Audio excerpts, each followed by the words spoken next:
sebelumnya turut berduka cita atas meninggalnya Ko Alvin. Ya, makasih. Oke, mungkin boleh ceritakan seperti apa mungkin kronologis kepergian dari Ko Alvin sendiri. Jadi almarhum seperti apa sih, Ci?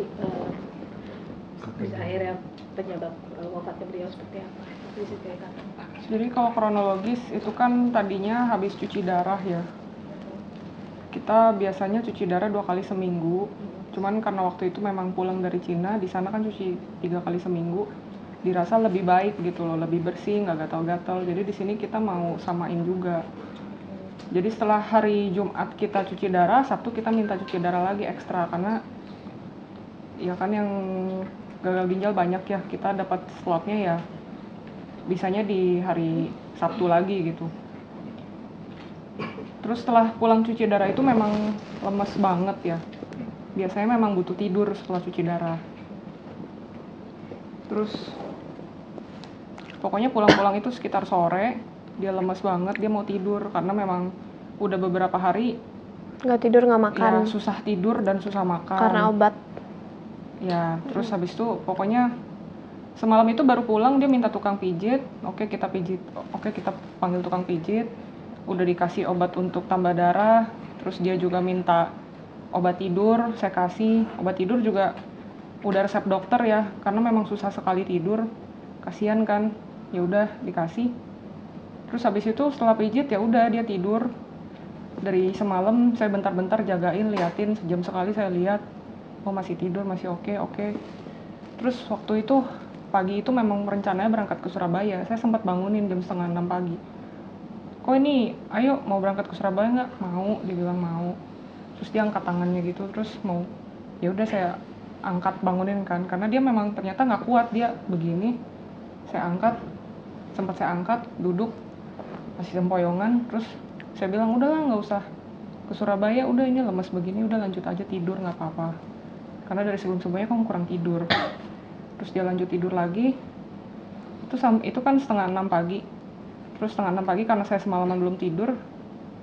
Pagi itu Mbak udah bangun. Saya minta gantian sama Mbak tolong nitip ya. Dikit-dikit liatin si bapak, takutnya jatuh apa gimana. Terus saya tidurlah ke atas. Tapi itu pun jam 8, jam 9 saya masih turun lagi ke bawah. Masih lihat, masih ngecek, masih tidur. Oh oke, nggak apa-apa. Terus saya lanjut tidur lagi kan, tapi tetap saya nitip sama Mbak, tolong dicekin bentar-bentar. Ya udah sampai saya tidur, tiba-tiba saya mimpi. Mimpinya sih mimpi nggak jelas ya, saya juga nggak inget sekarang mimpinya apa. Cuman yang saya ingat, saya waktu itu lagi tidur, saya dengar suara dia bilang, "Say, kayaknya aku nggak kuat lagi deh," dia teriak kayak gitu. Terus saya langsung kebangun kaget, turun ke bawah, saya cek posisinya tidur tapi kayak mau ngebalik tapi kayak setengah badan gitu, kakinya masih telentang, badannya mau ngebalik. Terus saya giniin, terus udah agak ini kan, udah Biru. agak biru. Terus saya gini-giniin, saya tepok-tepok, nggak respon, tapi birunya langsung ini lagi, putih lagi, kayak normal lagi. Terus udah saya langsung teriak, panggil orang-orang minta bantu bawa ke rumah sakit terdekat. Di rumah sakit dicek EKG udah asistol. Itu sih. Berarti pada saat masih di rumah di gini udah masih ada napasnya nggak, atau udah?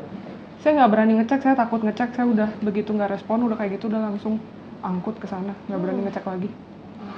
Siapa aja waktu itu di rumah? Kayak semua pada kesini? Ada kita berdua, ada masuk sama ke bawah. di rumah ada Mbak juga, ya, ada Mbak, asisten, ada supir. supir. Angkut semua langsung gotong. Kak, ini kan menjawab semua terkait statement yang viral ya, mungkin terkait meninggalnya Alvin karena podcast dia suka, dan mungkin itu banyak pertanyaan ya dari netizen juga itu. Sebenarnya itu benar apa enggak sih gitu? Enggak, itu nggak benar ya.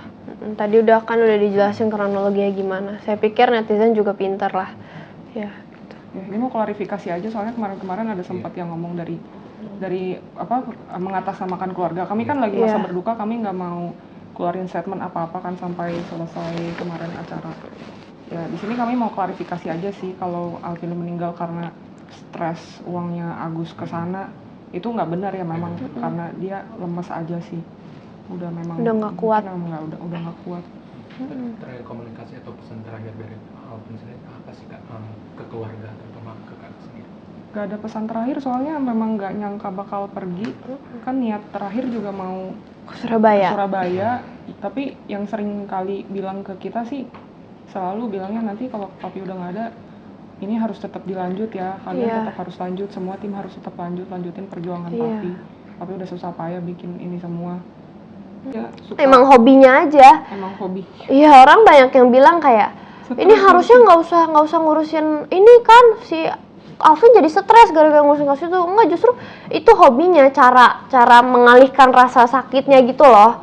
Suka gitu, papi aku tuh suka berantem orangnya. Suka kerja. Iya, suka kerja, suka berantem kayak gitu tuh. Kerjaannya ya itu. Iya, heeh. Namanya pengacara. Iya, seru gitu bagi dia gitu. Ya aku ngerti juga sih, karena kalau misalnya kita lagi berantem sama orang, adrenalin kita tuh jadi naik.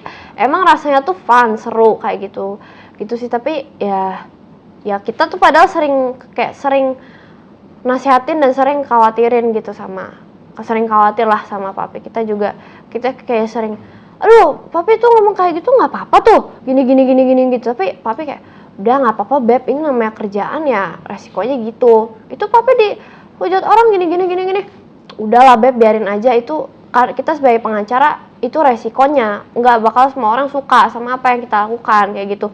Pokoknya di setiap hal yang negatif, misalnya aku mikir itu negatif, tapi papi selalu mikirnya tuh positifnya gitu loh dalam setiap hal. Ya kayak gitu sih, Dia tipe orang yang nggak pernah ngedown.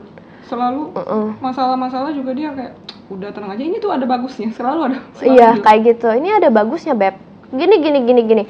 Oh iya juga sih ya Pi ya, oh ya udah deh kayak gitu. Jadi ya gitulah, papi aku pinter orangnya gitu sih ya.